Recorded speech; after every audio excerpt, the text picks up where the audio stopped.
mercredi. Comme d'hab, soyez les bienvenus dans mon cabinet de curiosité. On se retrouve pour une nouvelle planche d'anatomie, comme d'habitude, accompagnée de notre fameux Néther à colorier, qui est une variante de l'Atlas d'anatomie humaine, le Néther. Hop là, on ne change pas, une équipe qui gagne. Alors, la dernière fois, on avait fait ensemble le coude.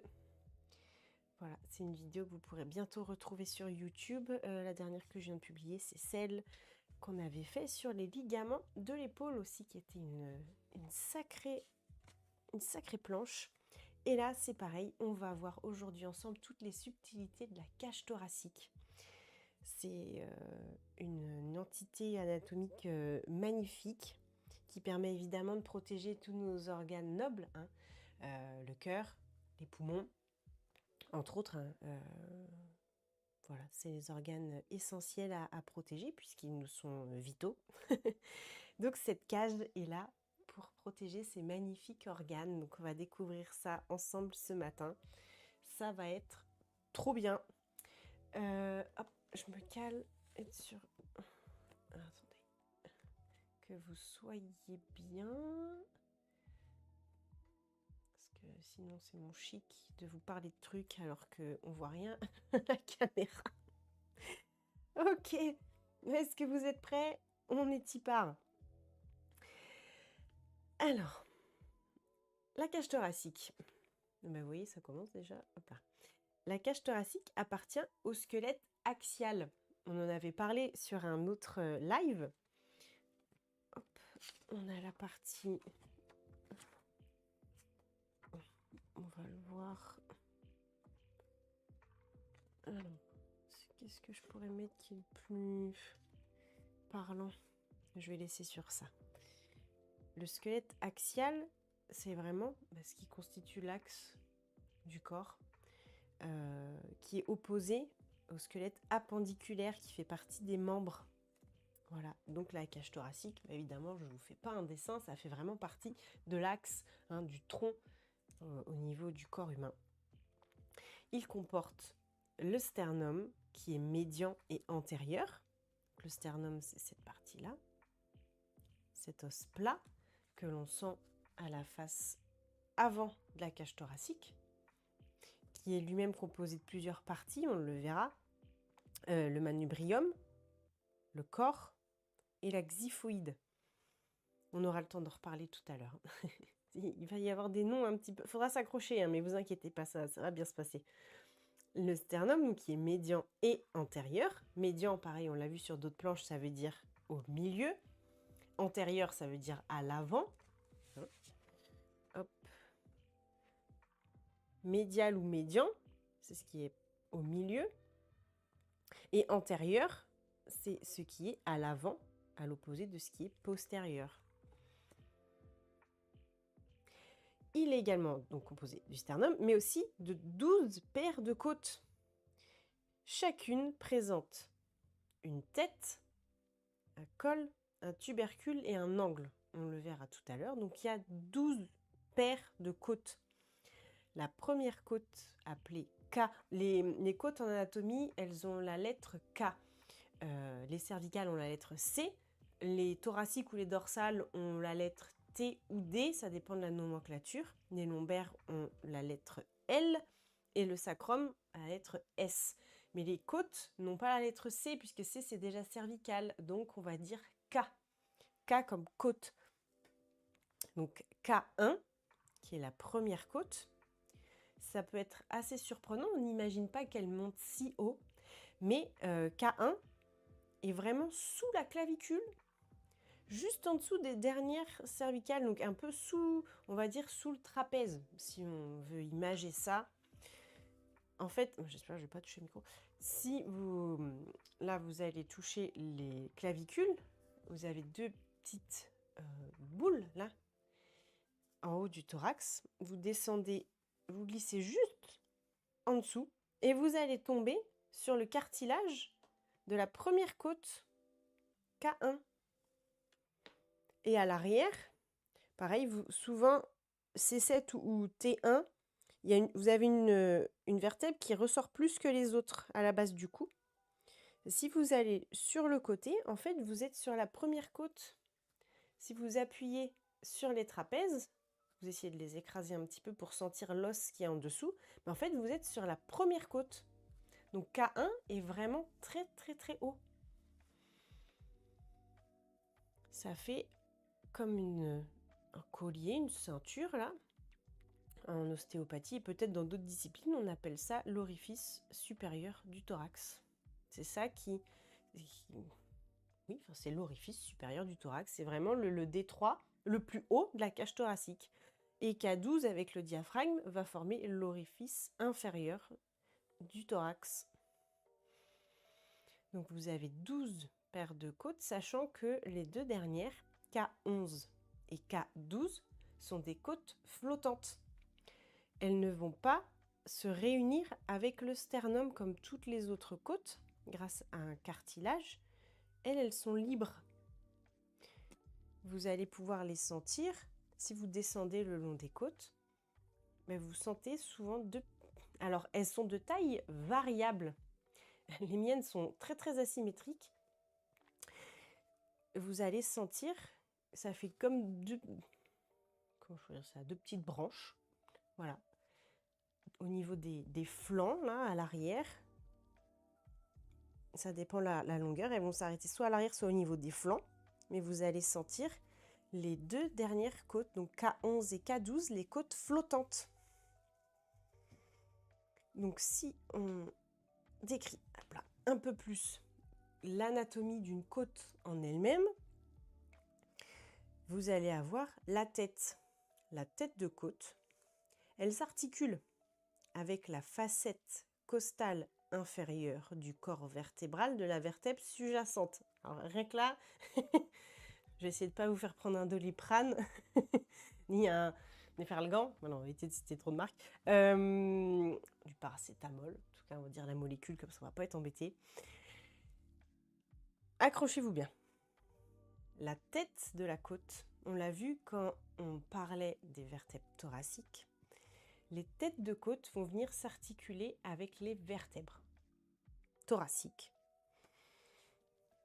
On le voit là. Vous avez une vertèbre thoracique, une deuxième, une troisième. Là, ils ont enlevé les côtes et les ligaments pour qu'on puisse voir les facettes articulaires. Et ce qu'il faut comprendre, c'est qu'une tête de côte va venir s'articuler au niveau de l'espace en fait entre deux vertèbres. Donc elle va être à la fois articulée, là on le voit avec une facette de la vertèbre qui est au-dessus, et à la fois avec une facette qui est en dessous. Elle va venir à l'intervalle, si vous voulez. Donc pour une seule côte, il y aura deux surfaces.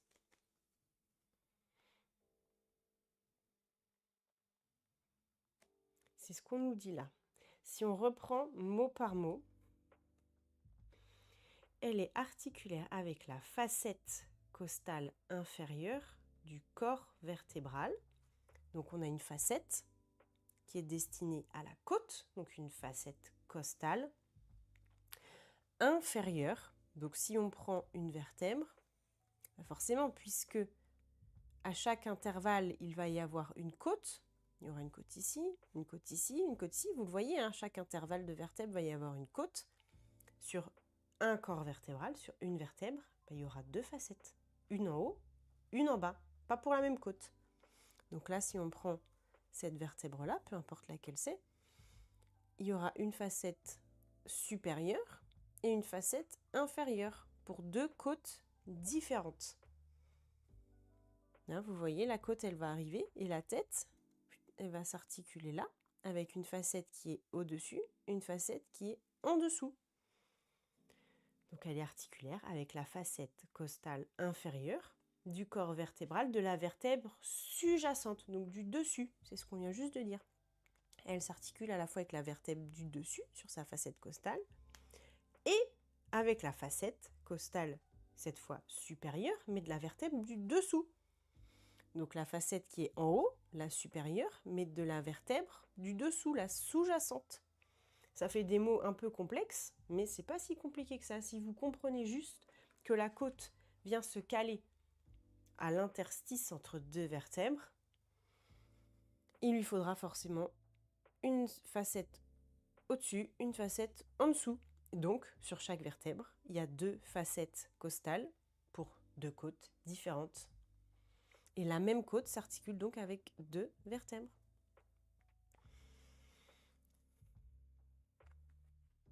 Voilà, par exemple, la troisième côte avec la troisième vertèbre thoracique. Voilà.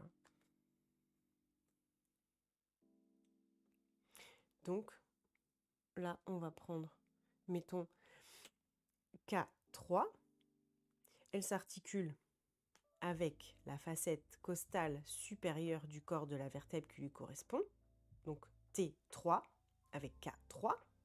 Mais aussi avec la facette costale inférieure, mais de la vertèbre du dessus. Donc, à la fois avec la vertèbre T2.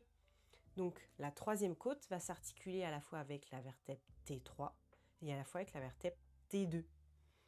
Là, mettons que c'est K3. K3, elle arrive.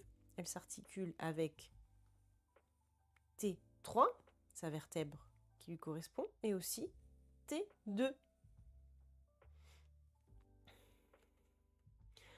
Ça, c'est la tête de la côte, avec ces deux petites surfaces articulaires, la supérieure, l'inférieure. Ensuite, on va voir le col. Le col, c'est ce qu'il y a entre la tête et le reste de la côte. Ensuite, vous avez le tubercule. Lui, c'est lui qui porte l'articulation avec la transverse de la vertèbre qui correspond. Là, vous avez la facette qui correspond à la transverse. La transverse, c'est quoi? On en avait parlé au niveau des thoraciques, des lombaires et des cervicales. C'est ça. C'est les deux petites ailes qui partent de chaque côté des vertèbres. Et bien le tubercule, qui est un tout petit peu avant ou après l'angle, ça dépend dans quel sens on regarde, lui va s'articuler avec la transverse. Alors, on le voyait un petit peu mieux.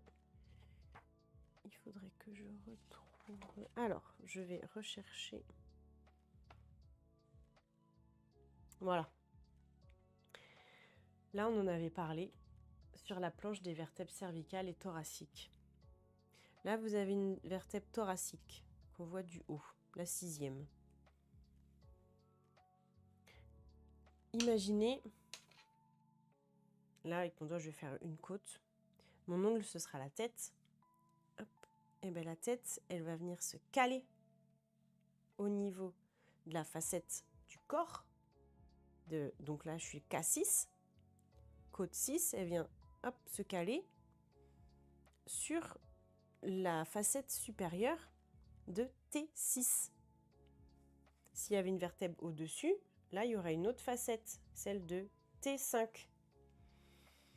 Et l'angle, en fait, la côte, elle va commencer à faire son angle et former ensuite tout le reste de la cage thoracique. Et bien, mon angle de côte, là, mon tubercule, il va venir se caler contre la transverse, ici. Donc, il y a une surface avec le corps de la vertèbre et il y a une surface avec la transverse. Ça, c'est l'épineuse. C'est les boules qu'on sent quand on touche la colonne vertébrale. Et les petites ailes de chaque côté, on peut les sentir sous les muscles qu'on a le long de la colonne. Vous pouvez aussi sentir des fois des petites boules, ça dépend de notre morphologie. Mais vous sentez parfois les transverses. Au niveau des cervicales, si vous palpez le côté du cou, vous allez les sentir. Au niveau des lombaires, on peut les sentir aussi parfois, pareil, derrière les muscles. Hop. Et bien là, vous allez vraiment avoir votre trajet costal, et qui va repartir vers l'avant. Voilà. Ça, c'est vraiment la particularité. Hop, ça, c'est pour la tête. Ça, c'est pour le tubercule, l'angle de la côte.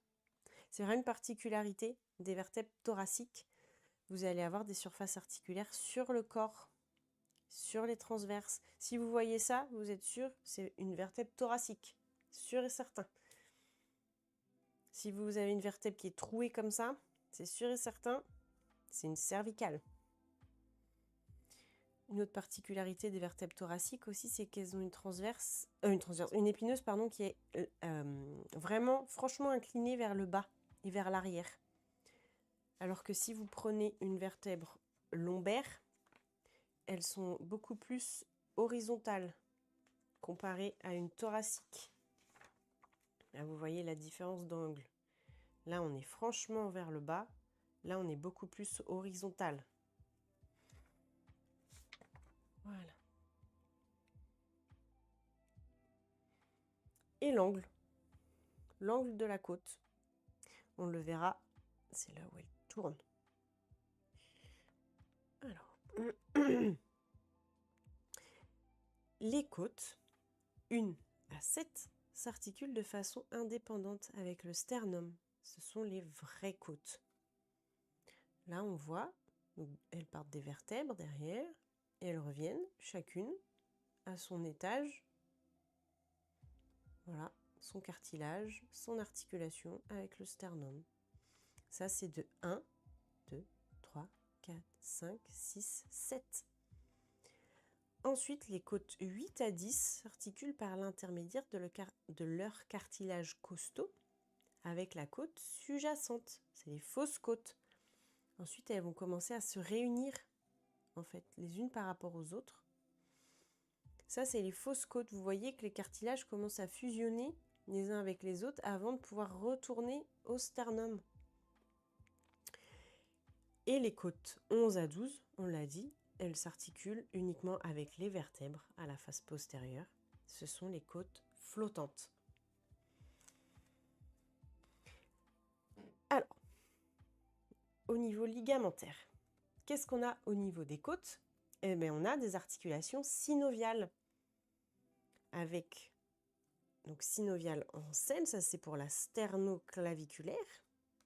Au niveau du sternum, qu'est-ce qu'on a comme articulation? On a celle-ci, la sternoclaviculaire qui est une synoviale, donc on va retrouver une capsule entre le sternum, ici entre le sternum, excusez-moi, entre le sternum et la clavicule, ici,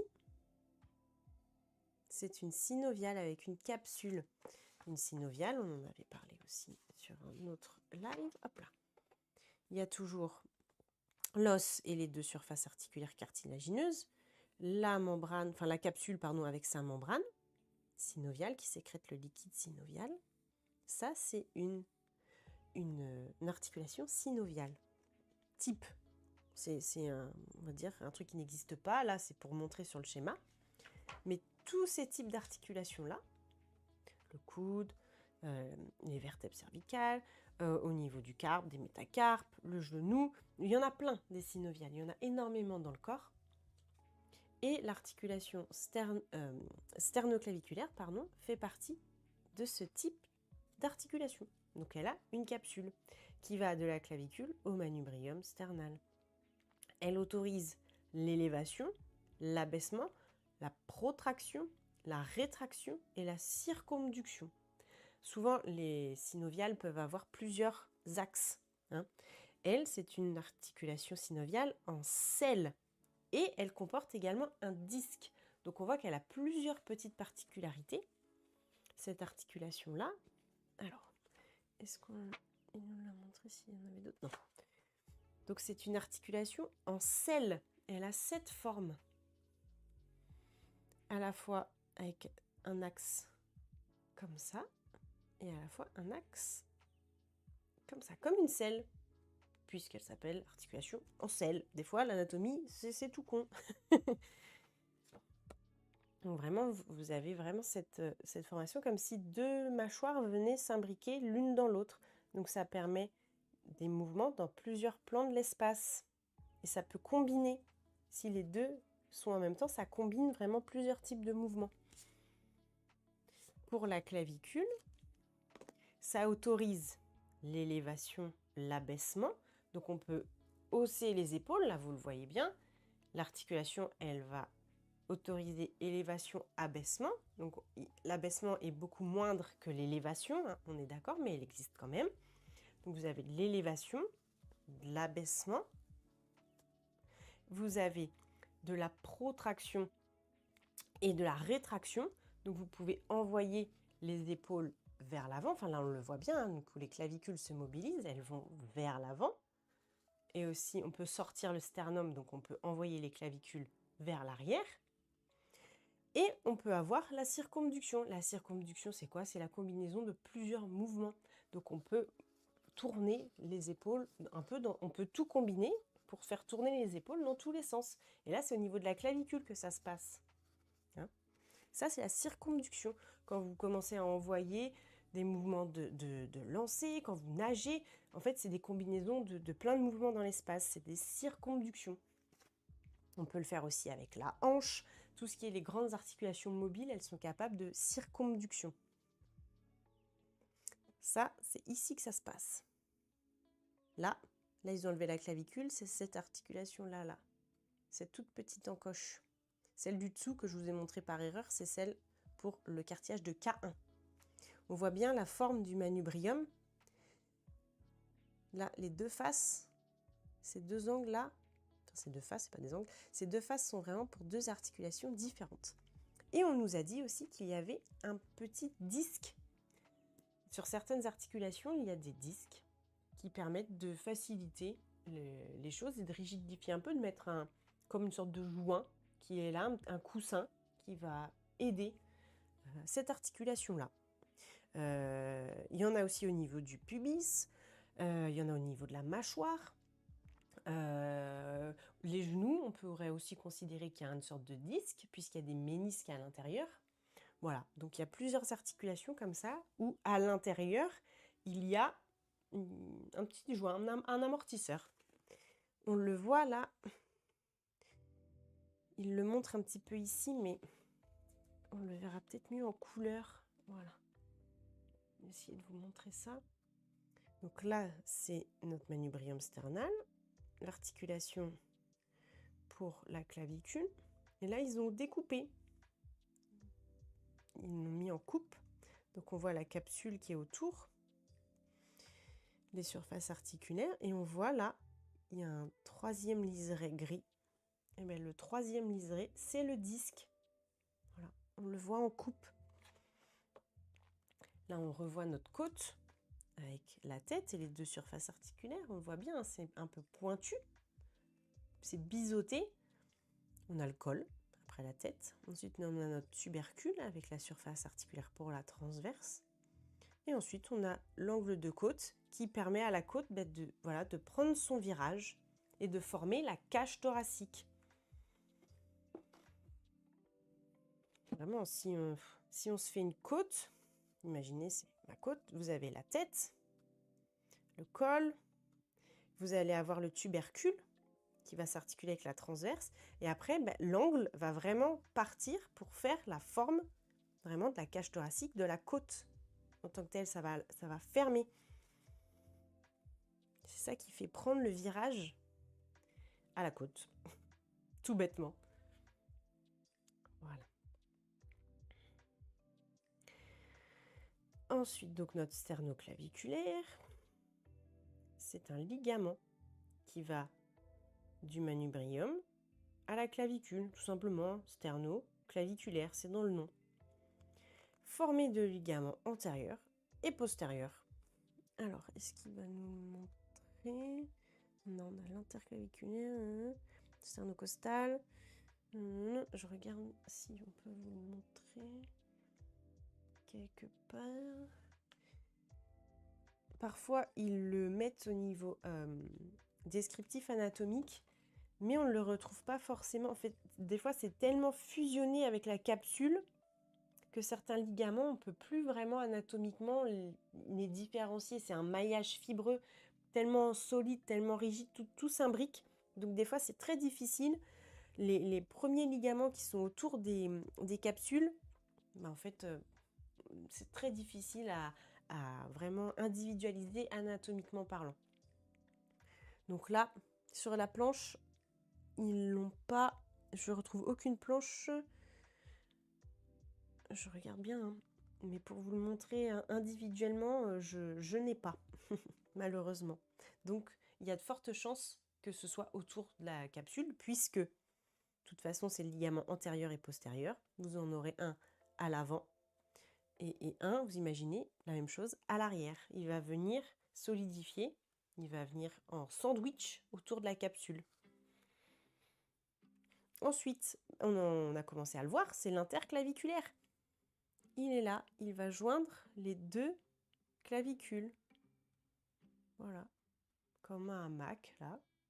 Il va venir solidifier entre les deux clavicules.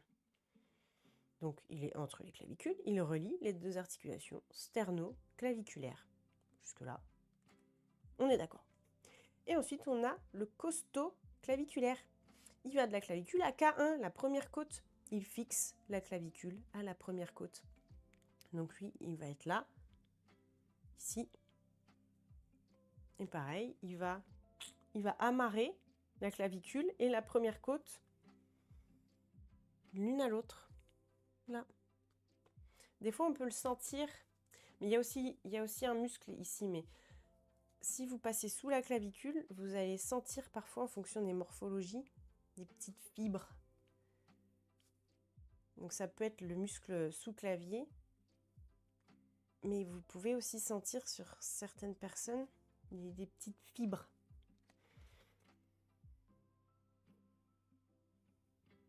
Alors, est-ce qu'il nous propose déjà de colorier quelque chose ici? Surface. Ok. Il nous propose de colorier des choses qu'on a évoquées un peu tout à l'heure. Est-ce que je me lance maintenant?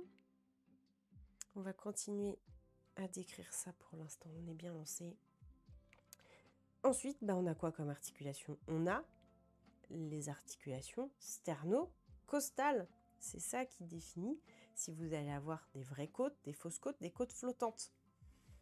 Les premières sternocostales, qui vont de la première côte vers le manubrium, elles n'autorisent quasiment aucun mouvement.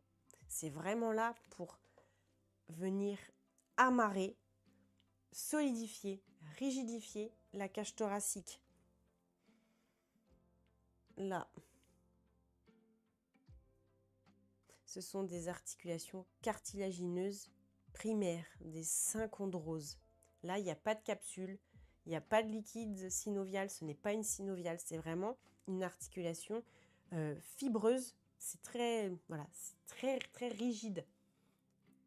Elles sont là.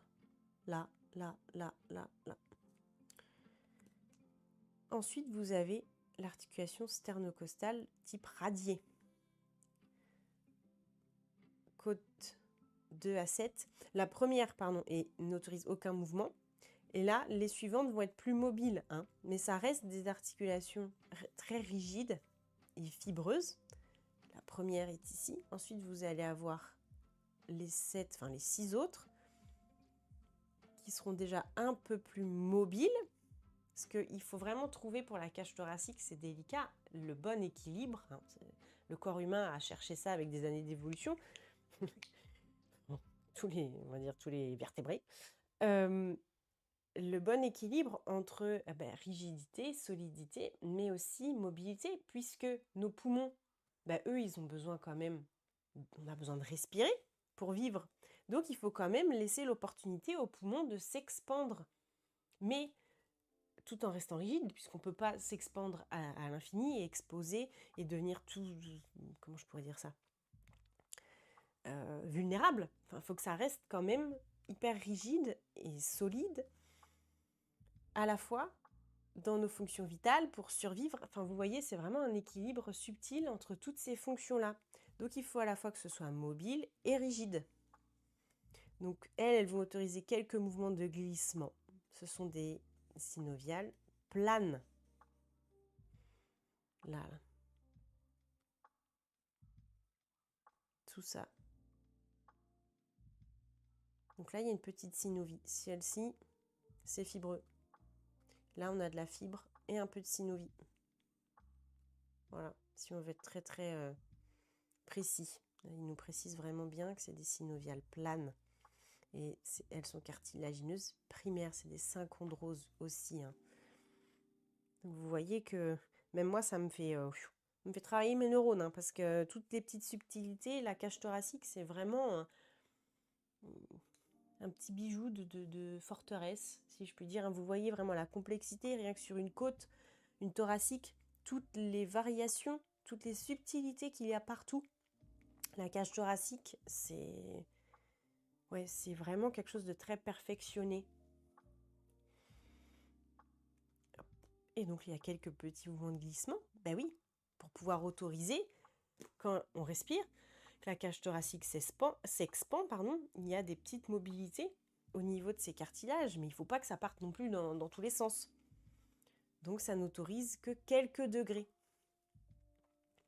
Et là, c'est des sternocostales radiés parce que vous avez des ligaments radiés.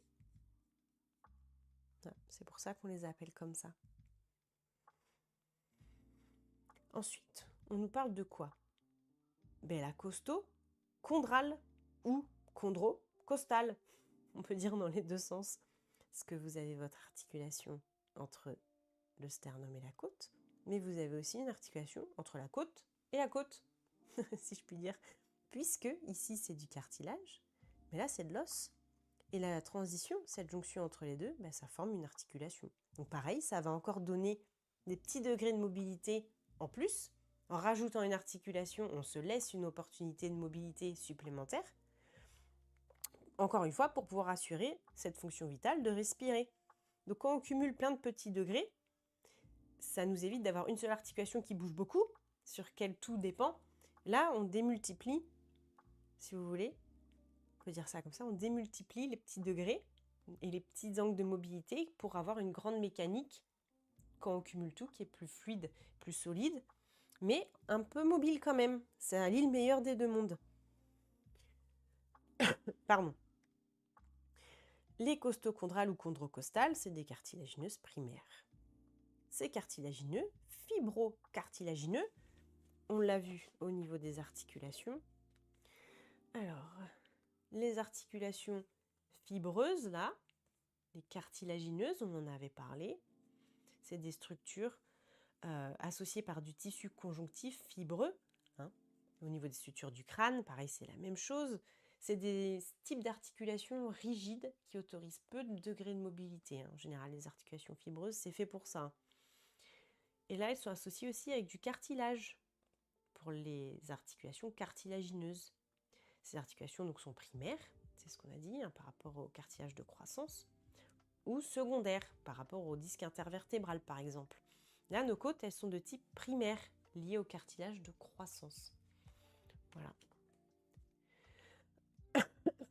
Pardon. Donc, là, on en a sur toutes les côtes, sauf les deux dernières, puisqu'elles n'ont pas d'extension cartilagineuse. Alors attendez, je crois que le livreur est arrivé. Je vous laisse 2 minutes, je vais vérifier ça.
I'm back. Merci pour votre patience, désolée. Alors, on était rendu à parler de nos cartilages, qui sont les costochondrales, on les a vus, articulation cartilagineuse, fibrocartilagineuse, la côte avec la côte, et elles n'autorisent aucun mouvement. Elles sont là pour donner de la flexibilité, le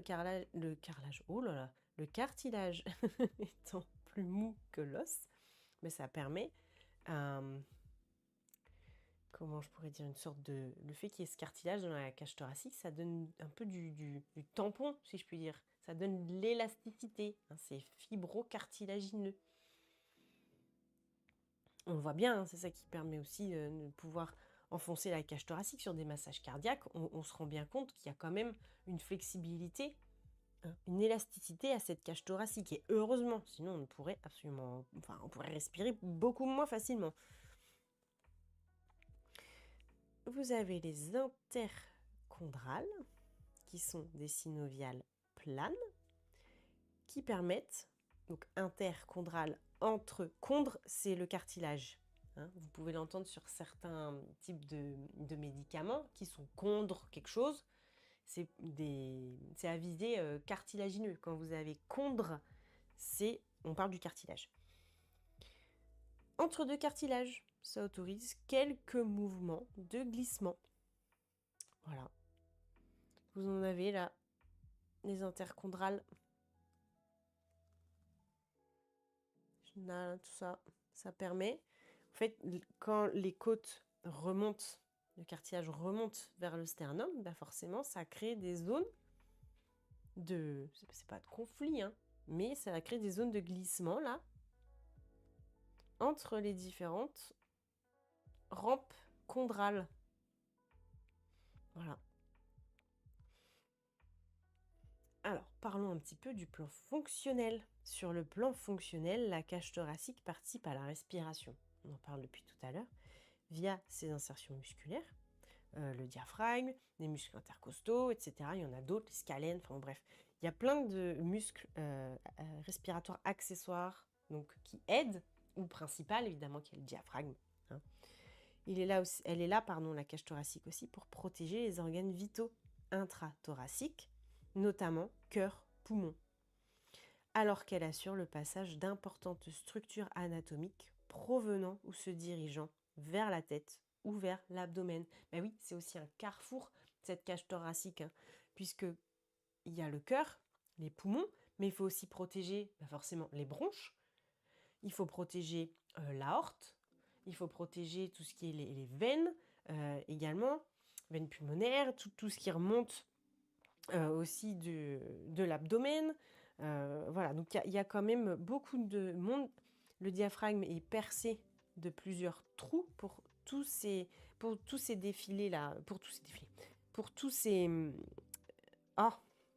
ces structures artérielles, veineuses, mais aussi neurologiques. Il y a le nerf vague qui traverse toute la cage thoracique, qui va de la tête jusqu'au ventre, en se passant évidemment par le thorax. Donc, c'est une zone très très précieuse à protéger. Hop là.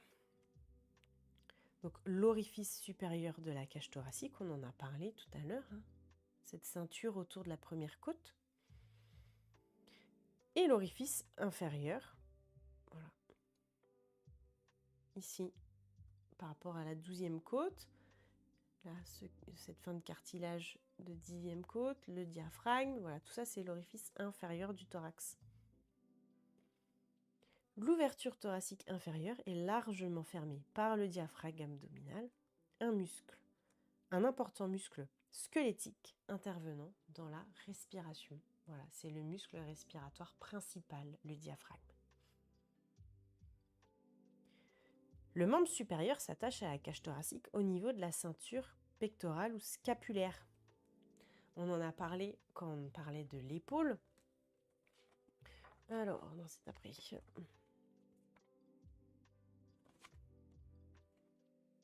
Là, c'est coupé. Vous avez votre clavicule qui est coupée. Si vous la prolongez, ça arrive sur le sternum. Et en fait, tout simplement, l'épaule, la seule articulation qui relie l'épaule au reste du corps, c'est au niveau de la clavicule. C'est la sternoclaviculaire. Sinon, vous voyez que le reste, l'omoplate, elle flotte librement, elle glisse librement sur le grille thoracique. Là, c'est une articulation entre clavicule et omoplate. Et là, il n'y a qu'à partir d'ici que c'est relié au reste du corps. Sinon, le bras, il flotte littéralement dans l'espace. Hein. Il n'y a rien qui le relie à part cette toute petite zone. Donc le membre supérieur n'est rattaché au corps qu'ici. Si vous coupez cette articulation, le bras, il va complètement se casser la figure. Hein. Alors, pardon. Donc le membre supérieur s'attache à la cage thoracique au niveau de la ceinture pectorale et comporte la clavicule qui agit comme une entretoise pour maintenir le membre sur le côté de la paroi du corps. Ben oui, elle est là. Comment je pourrais dire? La clavicule, elle s'est posée là. Et puis au bout, il y a un bras qui pend, si je puis dire. C'est vraiment comme... oui, c'est une entretoise quoi, qui est là pour venir. Hop là, on a un bras, on vient le caler, on vient le raccrocher au reste du corps. Voilà, c'est le rôle de Madame Clavicule. Et la scapula, qui est un os plat triangulaire sur lequel s'insèrent les 16 muscles, 16 muscles différents, qui vont mobiliser principalement l'articulation de l'épaule, mais pas que. Donc vous avez là cet os triangulaire, la scapula, anciennement appelée omoplate, avec toute l'insertion notamment de la coiffe des rotateurs. Donc elle est là pour donner un point d'ancrage à tous ces muscles de l'épaule. Voilà, et elle va glisser donc librement sur le grille thoracique pour autoriser les mouvements, etc., etc. Alors, qu'est-ce qu'on nous propose de colorier? Les éléments suivants de la cage thoracique, hop, en utilisant une couleur différente. Alors, on va essayer de respecter les nomenclatures. On a du cartilage. Le cartilage, c'est bleu, par convention. Donc, on va se prendre du bleu. Hop. Notre clavicule, quelle couleur on va le faire? Jaune, comme ça on est sûr. Les 3 parties du sternum, on va prendre plusieurs teintes de rouge, avec par exemple du rose, du rouge, du orange, comme ça au moins, voilà. Donc déjà, on va pouvoir colorier nos 2 os. On va commencer par notre clavicule. Clavicula, qui veut dire petite clé. Voilà, elle a une forme de S italique. Sur cette clavicule s'insère le trapèze, par exemple. Des muscles quand même assez importants. Hein. On n'y pense pas, hein, mais le trapèze, il revient jusque sur la clavicule. Voilà, et c'est le seul os qui relie officiellement le membre supérieur au thorax, au reste du corps. Hein, vraiment, elle va arriver et elle va venir déposer le membre supérieur, comme ça, comme une entretoise, sur le thorax. C'est son rôle. Au bout de cette clavicule, il y a l'articulation sternoclaviculaire, entre le sternum et la clavicule, qui autorise plusieurs types de mouvements. Et elle a un disque, on en parlait tout à l'heure. Si je finis pas ma légende, voilà, comme d'habitude, on finit sa légende.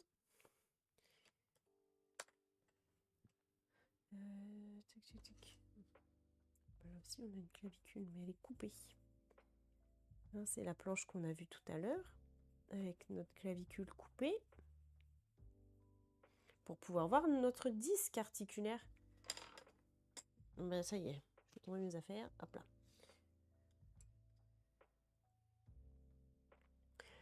Ensuite, on va se faire nos différents cartilages. Et là, on en a pour un petit moment. Parce qu'il y en a un à chaque étage. Sauf K11 et K12. Pourquoi? Parce que ce sont des côtes dites flottantes. Elles ne sont pas reliées au sternum. Voilà.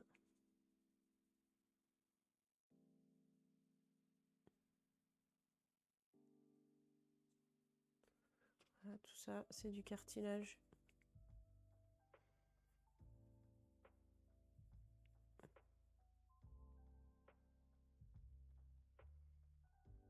Là, on a nos fausses côtes qui sont reliées les unes entre elles.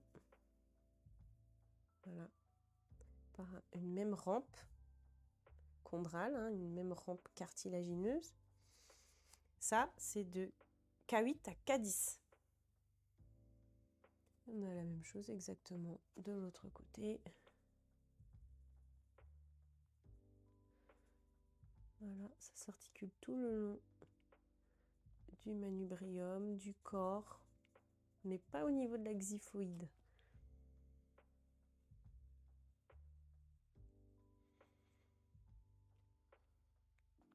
Hop, hop, hop, hop. Voilà, et on arrive sur nos fausses côtes.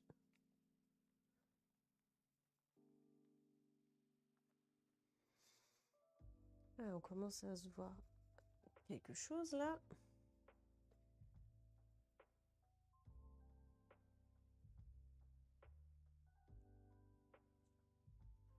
Et voilà. Là, on voit très bien nos cartilages. On en a pour un petit moment là aussi. Temps de colorier ça. Forcément, on a tout en doublon.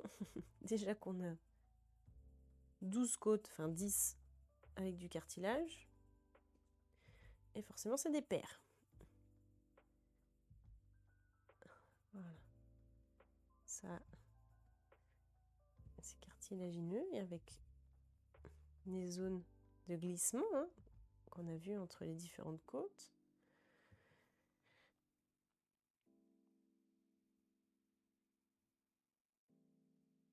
Et là, on voit, la première n'est pas une synoviale. C'est là où, tout à l'heure, on a j'ai une petite confusion. Là, on n'a pas de synoviale. Mais là, on coupe, en fait, entre clavicule, sternum, on a une synoviale. Là, on n'en a pas. Mais là, on revoit notre cavité articulaire. On coupe. Donc celles-ci sont de nouveau des articulations avec donc un type synovial plan. Donc de nouveau cavité, liquide, etc. On retrouve les caractéristiques des synoviales, sauf sur K1. Là, il n'y a pas.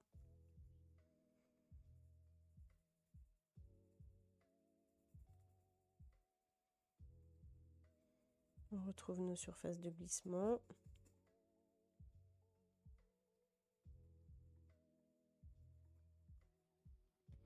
Voilà, magnifique. Évidemment, nos disques intervertébraux aussi, par nomenclature, par convention, ils sont en bleu. Voilà. Oula, alors attendez, mes excuses. Pareil, je m'absente une minute, le volet était mal accroché, il vient de claquer d'une force. J'arrive.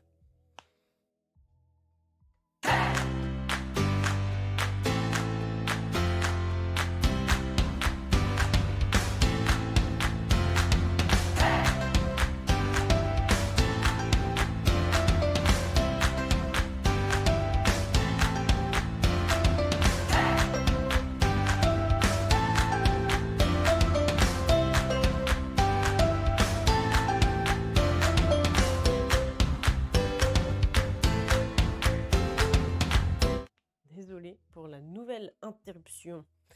Hop.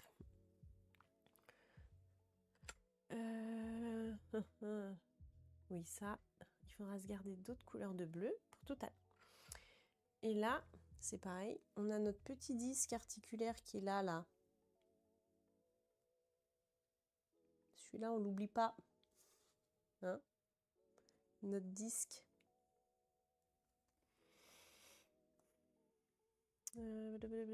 Là, notre disque. Voilà. Hein? Qui est là. On l'oublie pas. Nickel. Ça, on l'a déjà utilisé. Il ne faudra pas que je le confonde pour d'autres couleurs, notamment tout à l'heure quand on fera les surfaces articulaires, on aura besoin de bleu encore. Parce que par convention, tout ce qui est un peu cartilagineux, disque, etc., c'est des teintes de bleu. Alors, eh ben, on a notre sternum qui est en 3 parties. On aura le 3A, c'est le manubrium. Voilà. Il y a cette forme géométrique. Assez reconnaissable, qui a des grandes variations de formes. Hein. Le sternum, si vous regardez les gens à la plage ou autre, enfin, voilà, vous verrez, il y a vraiment des formes de sternum très différentes. Désolée si je touche le micro. Vous verrez, et certains ont vraiment des xiphoïdes très, très apparentes, très, très pointues. Certains ont des sternums très, très creux. Enfin, vraiment, la cage thoracique, il y a des grandes variations de formes. Hein. Si vous ouvrez un petit peu l'œil, à la plage, c'est assez facile, mais vous verrez cet été-là qu'il y a des grandes variations. Ouais, il y a une grande variabilité au niveau sternal, niveau cartilage, etc. Voilà. Ça, c'est notre manubrium. Le manubrium sternal. Et il y a même une surface articulaire là, entre le manubrium et le corps.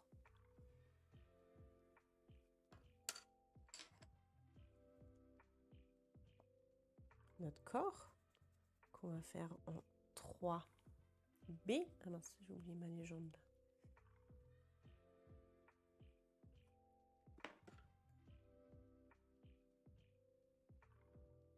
Ah, voilà. Le B. Ah, bah, j'ai oublié aussi la légende pour les côtes. Je vais toujours trop vite. Voilà, le corps qui est plat. Notre surface articulaire, là, entre manubrium et corps.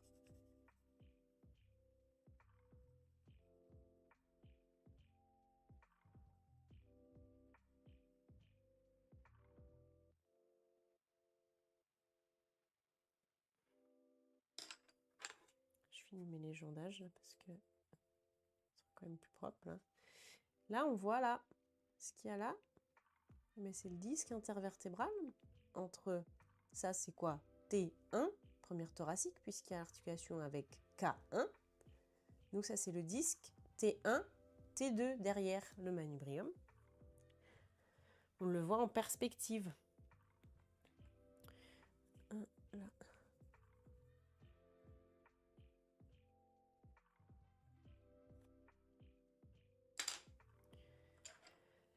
Et en rouge, 3C, eh ben, on aura notre processus xiphoïde.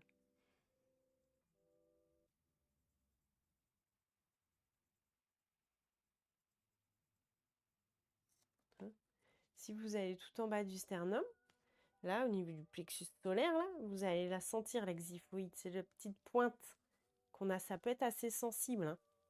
Puis vous verrez, vous, la forme qu'elle a. Est-ce qu'elle est très pointue? Est-ce qu'elle sort? Est-ce qu'elle rentre? C'est très variable d'une personne à l'autre. Voilà, là, on a notre xiphoïde qui est là.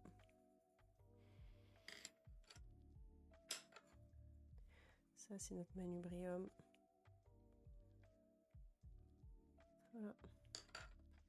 Ça, c'est notre corps sternal. Voilà. C'est des zones de création de cellules du sang aussi, hein, le sternum. Les os plats. Voilà.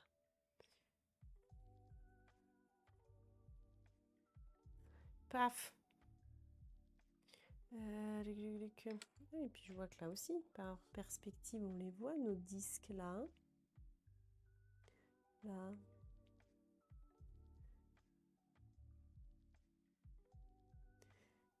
Disque, hop, T10, T11, disque T11, T12. Là, on les voit par transparence, enfin par transparence, par perspective. Les disques qui sont là.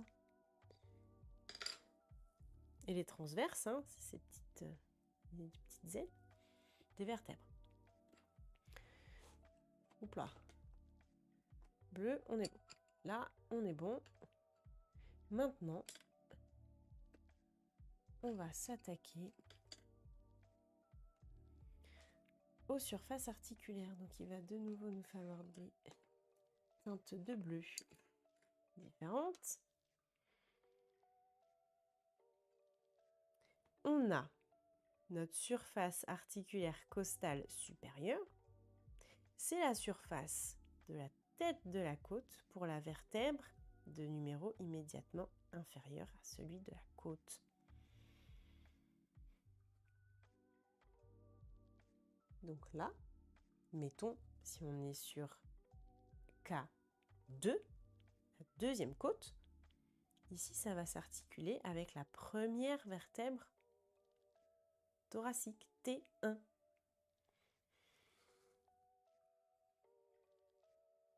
Voilà, si on se projette, mettons qu'ici c'est la deuxième, ça peut pas être la deuxième, ce sera la troisième du coup. Imaginons, c'est notre troisième côte.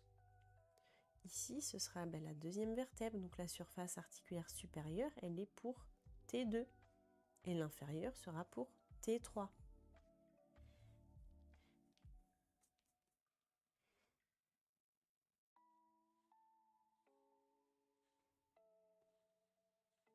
Imaginez, cette tête, elle est prise en étau entre deux étages thoraciques. Donc la surface du dessus est pour la vertèbre du dessus, et la même surface est pour, on va dire, la surface inférieure est pour la même pour le même nombre, la même vertèbre. Voilà. Hey, coucou, Comment ça va depuis tout à l'heure, les amis? Est-ce que vous êtes heureux de voir une cage thoracique de ce midi?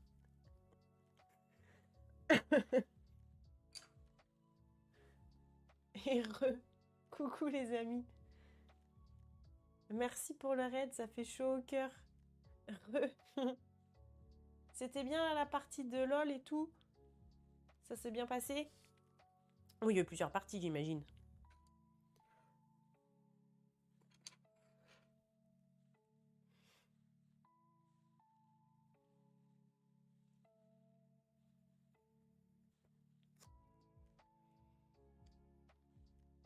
Eh bien écoute, bonne promenade et puis bon manger. À une prochaine, merci beaucoup. Des bisous. Bon midi.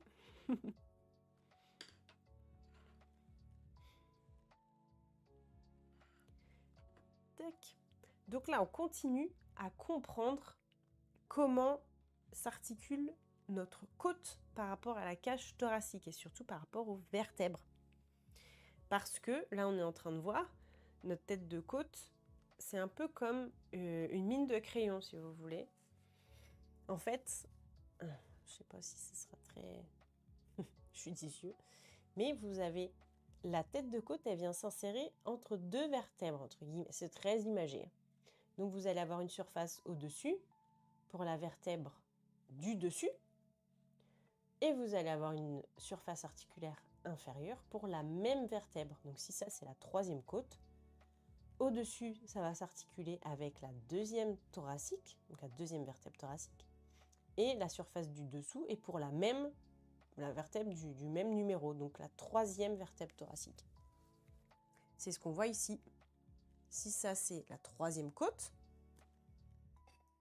on va se le dire comme ça.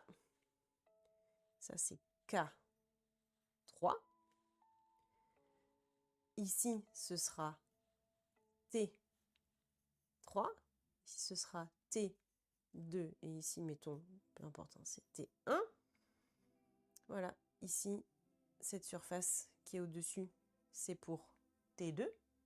Et la surface qui est en dessous, c'est pour T3. Là, c'est T4. Et c'est pareil pour la quatrième côte. Au-dessus, c'est pour la vertèbre du dessus. La surface inférieure est pour le même chiffre. Voilà, c'est le petit côté un peu tricky des côtes. Qu'est-ce qu'on a vu encore ce matin pour vous faire rattraper un petit peu les wagons? Ce matin, on a redécouvert que la clavicule s'articule avec le sternum au niveau de la sternoclaviculaire. Il y a un petit disque à l'intérieur. C'est une articulation synoviale qui permet plusieurs mouvements. Hein, ça s'élève, ça s'abaisse, ça va vers l'avant, ça va vers l'arrière. Et ça peut tout combiner, ça fait des circonductions aussi. Hein. Hop là, pardon. Désolée, mon auto-modération est un petit peu... non mais mon automode, des fois, il s'enflamme un peu. Hein. Il bloque des messages qui n'ont rien à bloquer. Désolée, chimie. Oh. Tu t'étais jamais posé la question comment c'était foutu? Bah oui, en vrai, si on n'a pas à s'interroger, on se dit, bon, bah voilà, la cage thoracique, les côtes, les vertèbres. Mais anatomiquement parlant, bah, il y a plein de petites subtilités, il y a plein de petites surfaces. Donc, c'est hyper... c'est ce que je disais en début de live, la cage thoracique, c'est vraiment un petit bijou à la fois de protection et de mobilité, parce qu'il faut que ça combine à la fois le côté protecteur des organes nobles, cœur, poumon, bronches, l'aorte, enfin bref, tout un paquet de choses, le nerf vague. Et à la fois, il faut que ça autorise quand même la respiration, parce que respirer, c'est mieux. Donc, toutes ces petites articulations-là qu'on a partout, qui sont très rigides, fibreuses, cartilagineuses, on en a ici, aussi entre la côte et le cartilage. En cumulant tous ces petits degrés, ça permet les mobilités. Vous avez le diaphragme en dessous qui permet, lui qui est le muscle respiratoire principal, assisté par tous les petits muscles intercostaux qui sont des respirateurs secondaires, les scalènes aussi au niveau du cou, enfin bref. Donc c'est tout un bijou d'ingéniosité anatomique pour être à la fois solide et mobile. Ça combine le meilleur des deux mondes. Ce que j'ai colorié en bleu à la face avant, c'est articulé. Alors, ce qu'on a en bleu, on a les sternocostales. Ces articulations entre le sternum et les côtes. Elles, c'est des cartilagineuses primaires. Alors, au niveau K1, c'est ce qu'on a vu, ça autorise quasiment aucun mouvement. Celle-ci, la première, est assez rigide. Par contre, les autres, elles autorisent quelques petits mouvements de glissement. C'est des synoviales planes. Je ne sais pas si tu étais là quand on avait parlé. Oh là, ça y est, je m'enflamme. Au niveau des articulations, blablabla, voilà. On a des synoviales planes. Donc, en fait, ça autorise quand même des petits cisaillements, des petits mouvements. Donc, ça va quand même aider pour la respiration. Donc, ça va pas autoriser des amplitudes de fou malade, mais ça a le mérite d'exister. Ça allie le meilleur des deux mondes. C'est à la fois rigide et un tout petit peu mobile. Et par contre, celles-ci, elles le sont beaucoup moins. Mais il y a quand même des petites choses qui se passent. Si c'était full rigide, ça n'existerait pas. Puis forcément, c'est surtout le fait qu'il y ait du cartilage en lui-même. Le cartilage, c'est souple, c'est pas quelque chose de calcifié. Donc rien que ça permet une mobilité supplémentaire. Donc ça bouge, pour certaines, un peu. Voilà, si je puis dire. Et le cartilage en lui-même autorise ça donne une élasticité. Hein. On voit bien qu'on appuie sur la cage thoracique, il y a quand même une élasticité qui est là. Mais c'est pas une cervicale, on va pas prendre la côte et puis la faire tourner dans tous les sens, tu vois? Non, on n'est pas sur ça. Voilà. En fait, il faut absolument, c'est un bijou d'évolution, hein, mais il fallait trouver le moyen d'avoir une cage, la cage thoracique, quelque chose de euh, protecteur, de solide, mais mobile quand même. Donc, ceux qui ont survécu, ceux qui ont pu se reproduire, enfin voilà, enfin, ceux qui ont survécu, ben, finalement, ce sont eux qui se sont reproduits, etc., etc. Donc, au fil des évolutions qui sont apparues, ben, on arrive à ça. Voilà, c'est ce truc magnifique. Cette magnifique cage thoracique. Et la cage thoracique, c'est quand même la zone d'ancrage, on en parlait tout à l'heure, du membre supérieur. C'est la sternoclaviculaire, qui est là, hein, on sent bien là, la petite boule qu'on a là, qui vient se poser sur le sternum. C'est la seule articulation qui relie le bras, donc le membre supérieur, au corps. Si on coupe, si on enlève ça, on a tout qui va ça va être que des structures molles. Après, le reste, c'est musculaire, c'est ligamentaire. Vous avez l'omoplate qui est juste posée sur le grille thoracique. Elle est là, elle flotte, elle glisse. Donc ça, c'est le seul point d'ancrage, hein, comme une entretoise. Vous avez votre bras, votre clavicule. Ben, hop c'est comme si le bras, il était posé comme ça, sur le thorax. Et c'est le seul point d'ancrage après qui permet au bras de se mobiliser dans tous les sens. Évidemment, après, vous avez aussi la mobilité de la gléno-humérale dont on avait parlé aussi sur un autre live. Je vous invite à aller revoir tout ça si vous voulez sur ma chaîne YouTube, Caro__stream, STREAM. Et vous trouverez tous mes anciens lives à propos de l'anatomie. Notamment la dernière fois, on a parlé tout ce qui était membre supérieur, ça c'était trop chouette aussi. Et là, bonjour, celui-là il était pas mal. Sur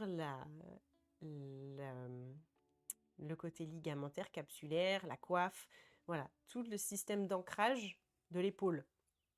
Là, on s'était bien amusé. Hein. Et la dernière fois, on a parlé du coude. Là aussi, petit bijou biomécanique, là, petit bijou d'intelligence pour pouvoir autoriser la pronosupination. Hein, pour nous, êtres humains, c'est quand même bien pratique de pouvoir prendre des choses et les amener à notre bouche. Ça sert surtout à ça. La pronosupination, c'est prendre et amener à la bouche pour pouvoir se nourrir aussi. Pardon. Donc, là, si on reprend, on a notre surface articulaire costale supérieure. Pour la côte, c'est ça qui est un peu tricky, hein, c'est que la surface articulaire supérieure est pour le chiffre inférieur, entre guillemets.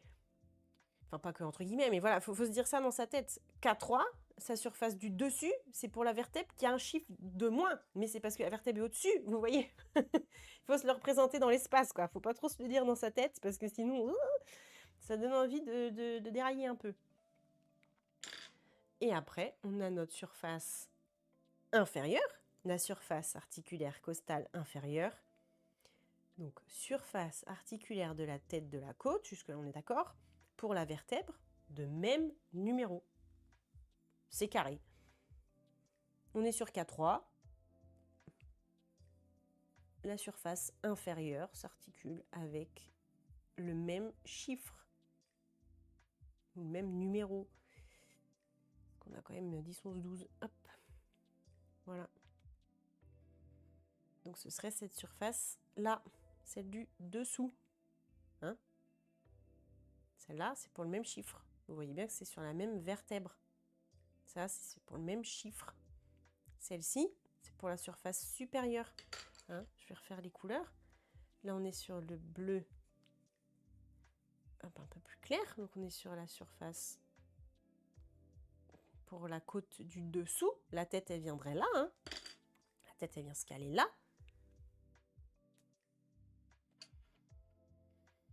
Ça, c'est pour la côte de même numéro. On voit bien, c'est bien sur le corps. Pas de problème, pas de doute. Là, on est un on commence à déborder là. Donc ça aide. Là, il n'y a pas de doute, même chiffre, même côte. Là, c'est pour celle du dessous.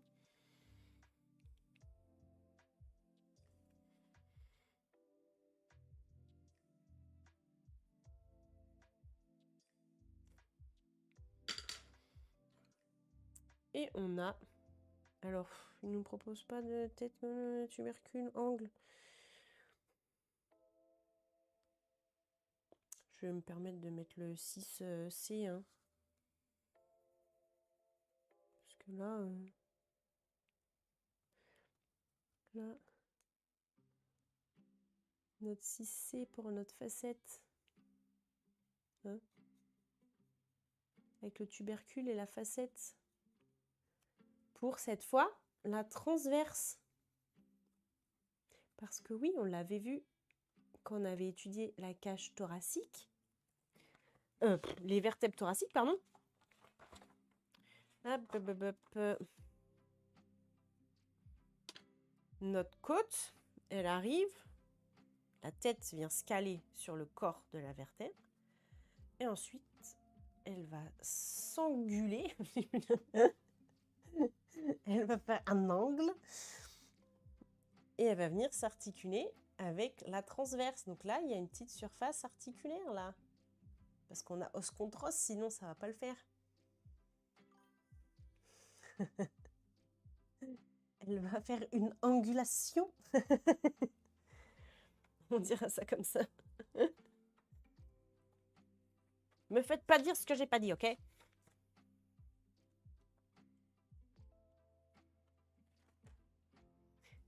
Tac. Et c'est cette surface-là, là. Si je prends pas du tout la bonne couleur, c'est n'importe quoi. C'est-à-dire, on confond moitié. Attendez, ça va pas cette histoire. C'est quelle couleur ça? Voilà. 6C, on va faire ça de cette couleur plutôt. On va essayer de le foncer un peu. Voilà.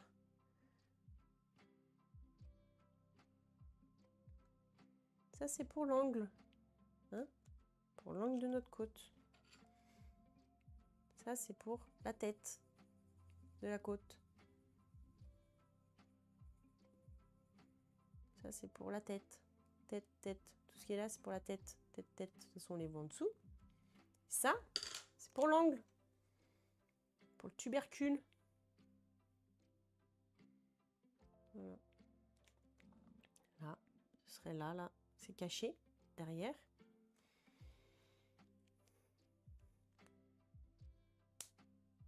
Et ça, c'est pour la vertèbre du dessus. Hein, on voit? Là, on voit qu'elle vient d'être recouverte par l'autre. Donc là, s'il y avait une autre vertèbre, elle viendrait cacher cette surface articulaire-là. Hein, ça vient s'empiler comme ça, les unes sur les autres. Et ça va venir cacher cette surface. Donc ça, c'est pas pour une côte. Hein. Ça, c'est pour les autres vertèbres. On l'avait vu. Hein. Elles viennent se superposer comme ça, les unes sur les autres. Hein. Donc voilà, de toute façon, c'est la même vue. Qu'est-ce que je pourrais vous montrer qui est un peu plus... on n'a pas trop de vue plus parlante. Mais voilà, c'est ça, les vertèbres, elles viennent s'empiler comme ça, les unes sur les autres. Donc celle-ci attend juste qu'il y ait une autre surface articulaire qui vienne la couvrir de sa vertèbre qui est dessus. Ah, attendez. J'ai encore une fois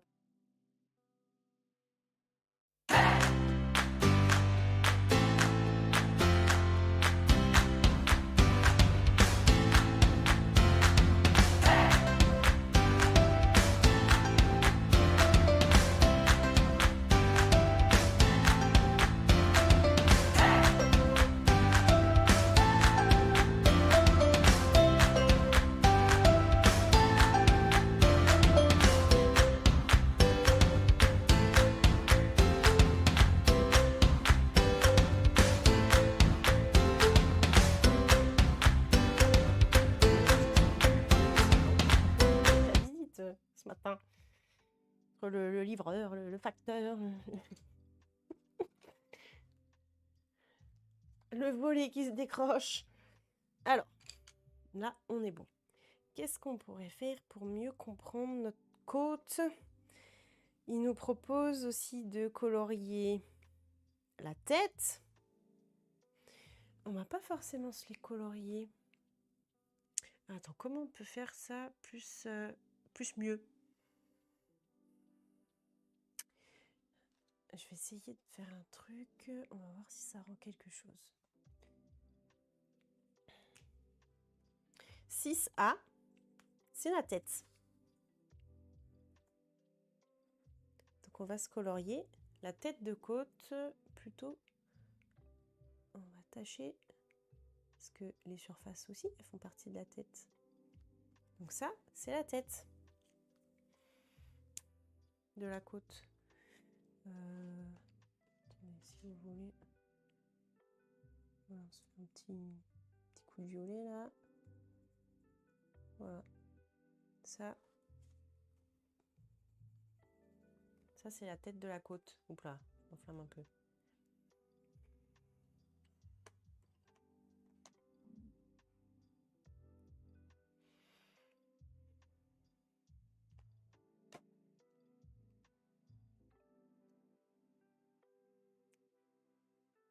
Ensuite, B, ben, on a le col. Souvent, dès que vous avez une tête en anatomie, juste après, vous aurez le col. C'est souvent comme ça. Vous avez la tête du fémur, le col du fémur. La tête du humérus, le col de l'humérus. C'est souvent comme ça.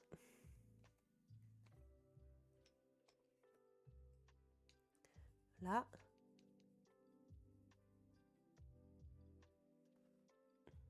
vous avez le col. Et ensuite, notre tubercule. Jusque là, on l'avait fait là, on peut se fignoler notre tubercule qui est là.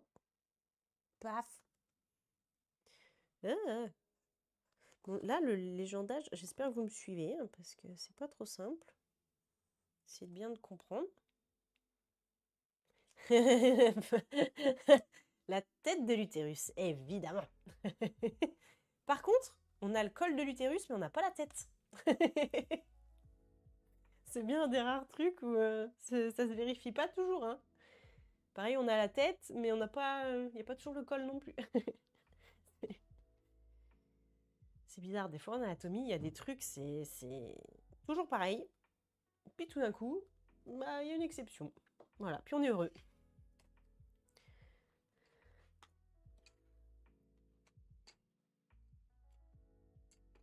Paf, paf, paf.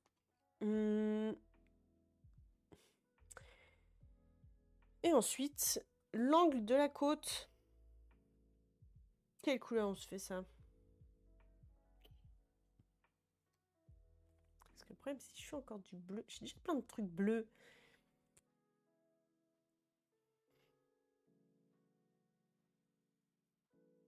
Là, on a toute la partie angle de côte, là. C'est ça qui fait qu'elle prend un virage. Hein. Vous avez la tête, toute la partie ensuite avec le tubercule, et puis hop, vous allez avoir la côte qui prend son angle. Hein. Vous pouvez les sentir dans le dos, là. Les tubercules et les angles de côte, ça ressort le long de la cage thoracique. On peut le sentir dans le dos.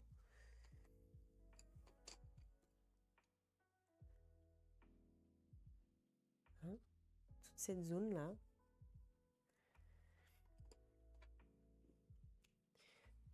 C'est un peu... J'ai l'impression d'avoir utilisé 50 fois les mêmes couleurs.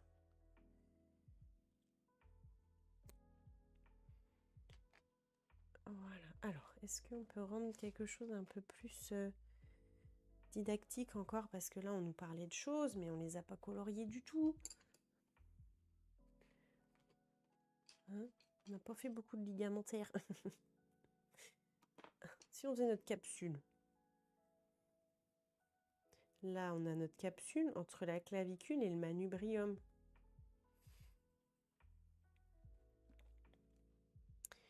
là, on est sur de la synoviale. On est content. Voilà. On a une belle capsule, là, magnifique. Pouf, pouf, pouf. Avec au milieu, un disque. Voilà, ça c'est la capsule. On a parlé du ligament interclaviculaire qui est là, qui relie les deux clavicules.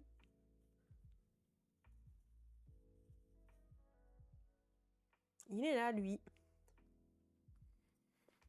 Ensuite, on nous a parlé tout à l'heure du ligament costoclaviculaire entre la côte et la clavicule.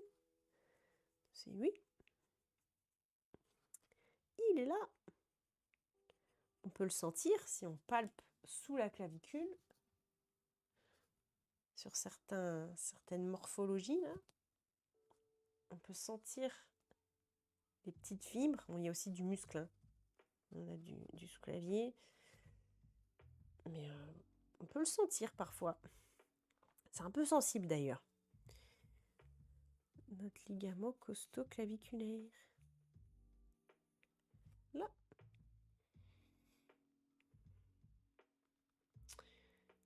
Ensuite, on a tous nos ligaments radiés là. Qui sont là.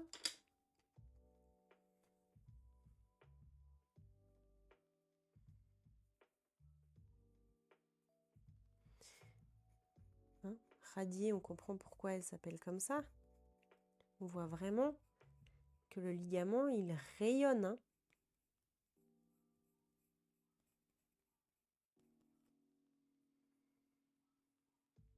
On voit bien.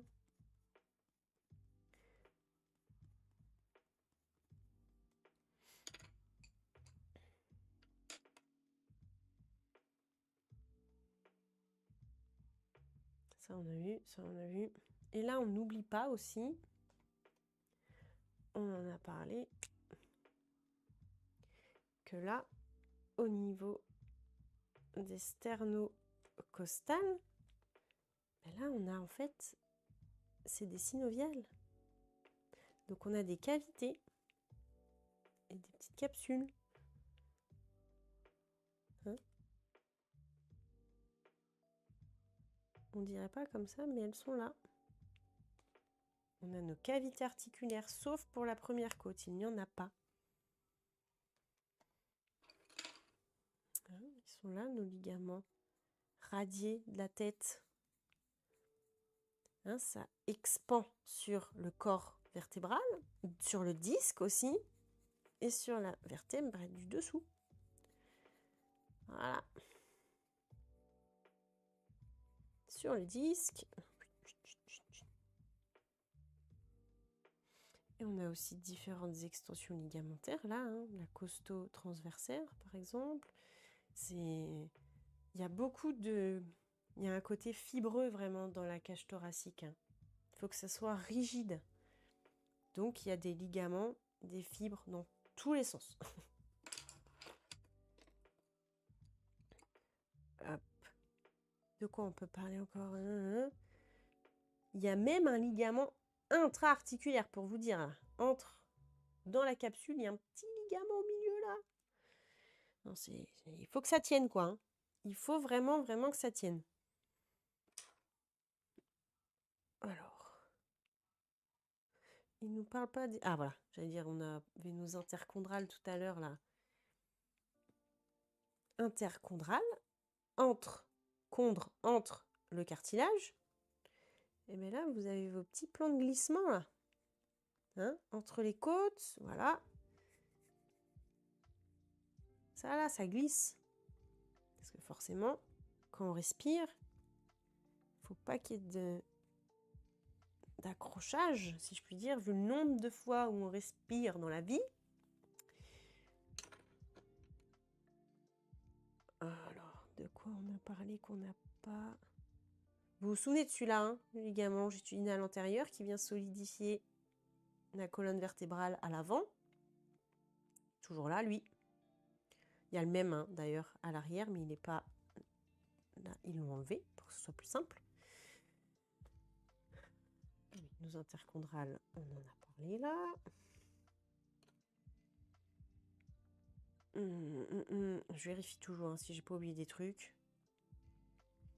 Hein, et puis évidemment, on nous parle aussi de notre omoplate, hein, avec notre acromion, l'acromion claviculaire, qui est aussi une articulation synoviale plane, notre coracoïde, notre fosse glénoïdale, ça c'est pour la tête de l'humérus, notre omoplate qui est là en forme de triangle, voilà. Comme d'hab. Et comme toujours, on a notre petite note clinique. Qu'est-ce qu'on nous dit? Les traumatismes thoraciques sont le plus souvent les fractures. Voilà, les côtes, c'est fragile. C'est assez douloureux, c'est assez pénible, les fractures de côte. Souvent, K1, K11 et K12 sont plutôt épargnés. Parce qu'on disait K1 est tellement haute, la première côte. Vraiment, elle est sous les trapèzes, elle est à la base du cou. Vraiment très très très haute. Pour se fracturer celle-là, c'est pas très commun. C'est vraiment pas commun de se fracturer K1. Et en plus, elle est cachée vraiment sous la clavicule, sous le trapèze. Donc, elle est peu exposée. K11, K12, c'est pareil. En général, c'est des petites structures osseuses. On se les casse pas souvent. C'est c'est peu commun. Par contre, les autres côtes, on peut se les fracturer d'un rien. J'ai pas un patient, il s'est fracturé une côte en se rattrapant. Il s'est déséquilibré dans un escalier. Il s'est rattrapé à la rampe d'escalier. Et juste en se rattrapant, la contraction musculaire, et puis je pense la surprise, ça lui a cassé une côte. Voilà. Donc, des fois au cabinet, on a des surprises. Quand on se dit, mais c'est pas possible que la personne... Enfin, c'est pas cassé, quoi. Eh ben, si, c'était cassé. Donc, faut être hyper vigilant. Enfin, des fois, les phrases, genre, si c'est cassé quand même, je pourrais pas faire tout ça et tout. Des fois, il y a des surprises quand même. Hein. Puis pas forcément que chez des personnes âgées. Donc, quand on a un doute, faut aller passer une radio, tout simplement. Mais qu'est-ce que j'ai eu d'autre? J'ai des patients, ils se sont cassés les côtes en se penchant par au-dessus d'une rambarde ou des choses comme ça, enfin, en éternuant. Évidemment, quand on a de l'ostéoporose, c'est encore plus facile de se casser les côtes. Donc, il faut quand même être assez vigilant. Voilà, forcément. C'est là pour protéger, donc c'est exposé au choc et au trauma. Qu'est-ce qu'il nous raconte? Donc, les fractures de côte. Oh là, je postillonne. Oh là là, ça va pas du tout. Alors, j'essaye de vous mettre ça à plat pour que vous voyez bien. Voilà. Donc, la 1, la 11, la 12 sont épargnés. Mais les écrasements thoraciques, fractures de côte, les traumas pénétrants par arme blanche ou arme à feu, là forcément, ça va casser les côtes ou ça va venir perforer les poumons, faire un pneumothorax. Arme blanche, arme à feu. Qu'est-ce que j'avais eu aussi? Ah si, ça, j'avais peut-être dû vous le raconter. C'est un de nos profs qui nous l'avait raconté pendant nos études. C'est pas officiellement la cage thoracique, mais mon prof, il a eu un patient qui était policier, je crois, et il s'est fait fracturer l'omoplate à travers son gilet pare-balles. Je vous l'avais peut-être raconté cette histoire, mais en fait, l'énergie de l'impact de la balle qu'il a reçue dans le dos a traversé le gilet et ça lui a explosé l'omoplate. De toute façon, une omoplate, c'est tellement fin que voilà, elle n'a pas résisté au choc, mais au moins, entre guillemets, il a que ça. Ça ne lui a pas explosé un poumon ou autre, quoi.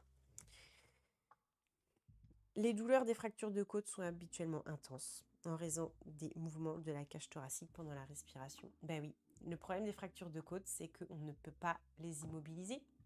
Allez immobiliser une cage thoracique, vous respirez plus, quoi. Donc ça va être un petit peu compliqué. Donc les fractures de côte, c'est franchement très très pénible. Voilà, donc là on a fait un petit tour, mine de rien, qui n'était pas si petit.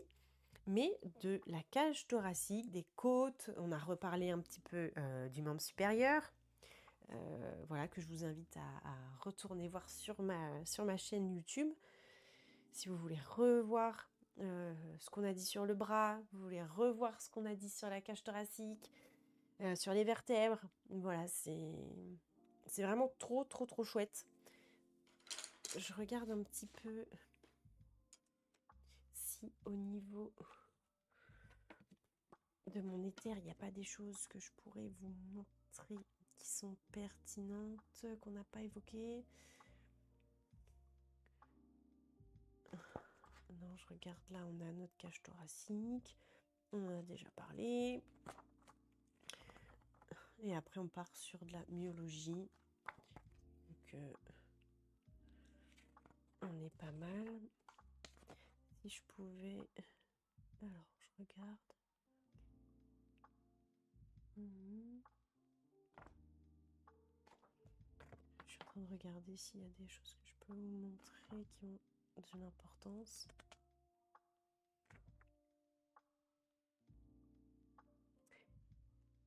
On en reparlera sûrement s'il y a des planches sur le diaphragme, mais vous voyez, ça c'est l'intérieur de la cage thoracique. Ils ont coupé les côtes pour pouvoir enlever clavicule, côte, sternum. Donc on voit ce qu'il y a à l'intérieur du thorax. Donc on voit les poumons. Ça c'est le péricarde, c'est le sac, l'enveloppe du cœur. Donc là c'est le cœur.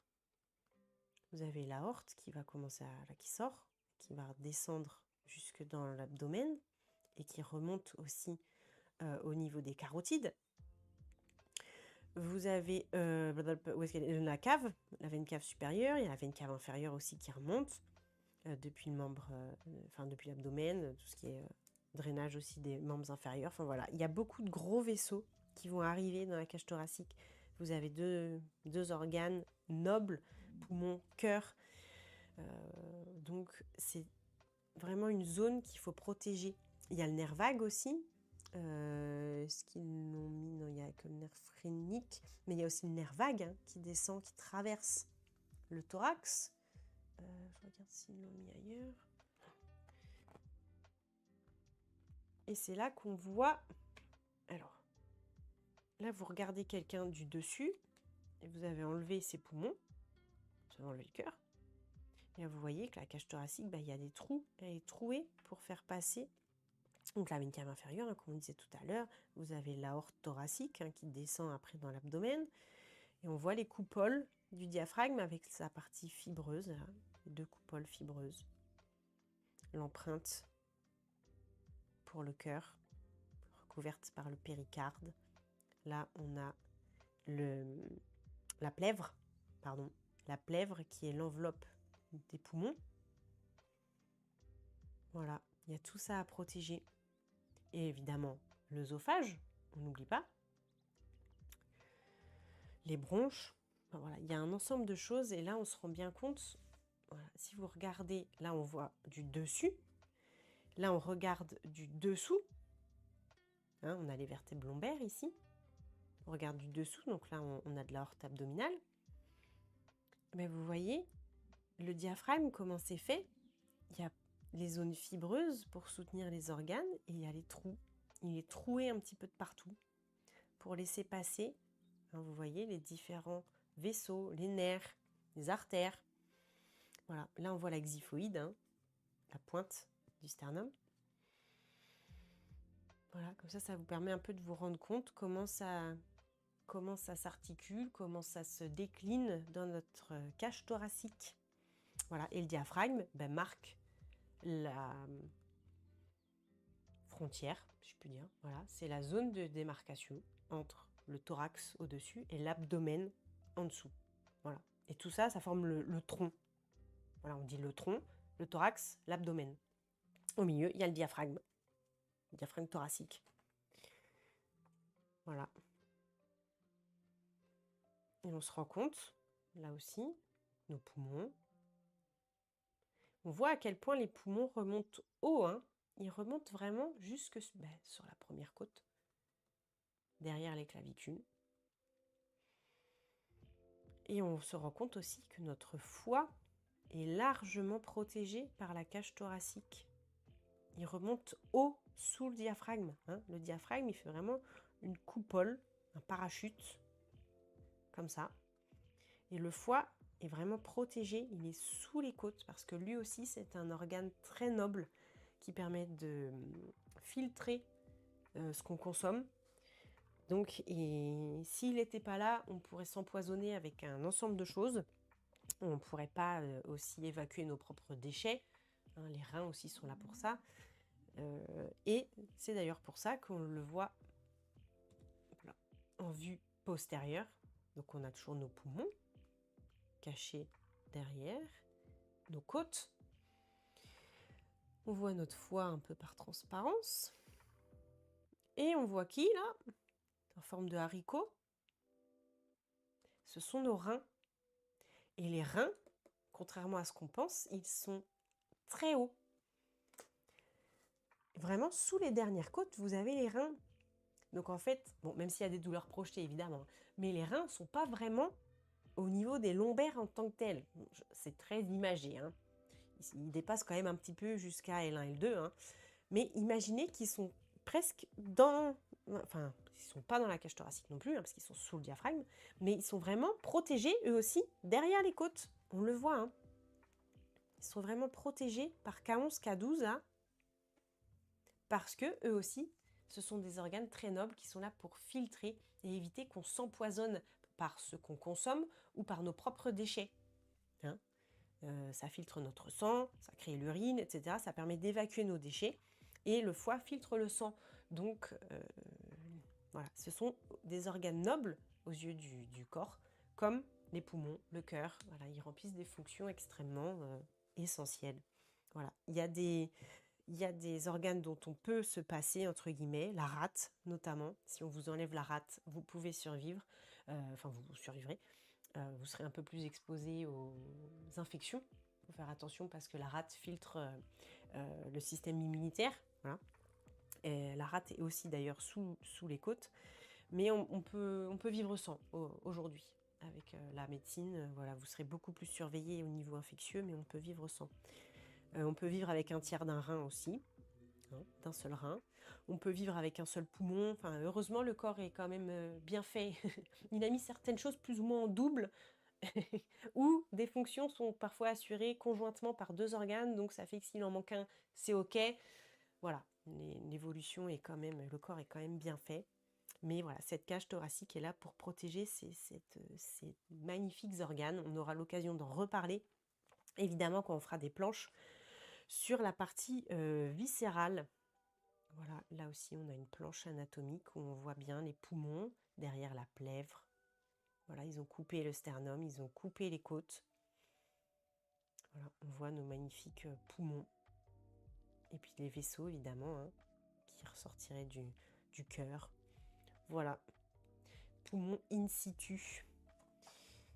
Là, on a des descriptifs des poumons. Après, on part sur vraiment la partie viscérale. On en parlera un peu plus tard sur d'autres lives. Hein. On a encore plein de belles planches. Hein. Il me semble que les viscères, c'est plus loin. C'est plus loin. Là, on a la partie neurologique, le cerveau. On a encore plein de trucs à faire. Ça va être incroyable. Les muscles. On a encore plein de belles choses à voir ensemble. Voilà. Mais ça, c'était notre matinée cage thoracique.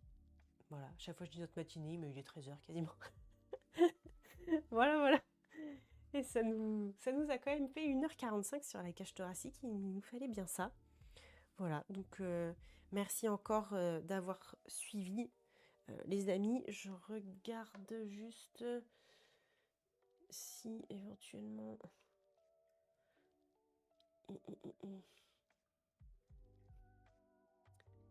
Je regardais... Voilà. Non, il n'y a pas de... J'ai pas de raids disponibles sur lesquels je pourrais vous envoyer. Parce que là, je regarde dans les follow. S'il y a un peu de monde. Non.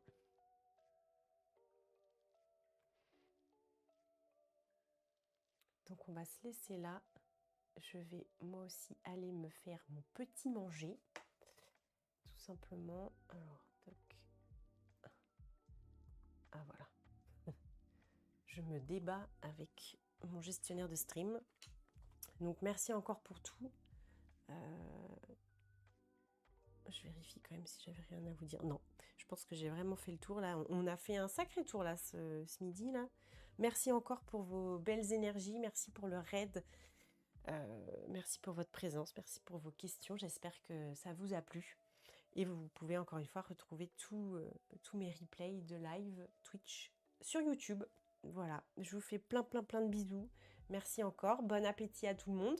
Belle après-midi. Et j'ai envie de vous dire probablement à demain, je pense.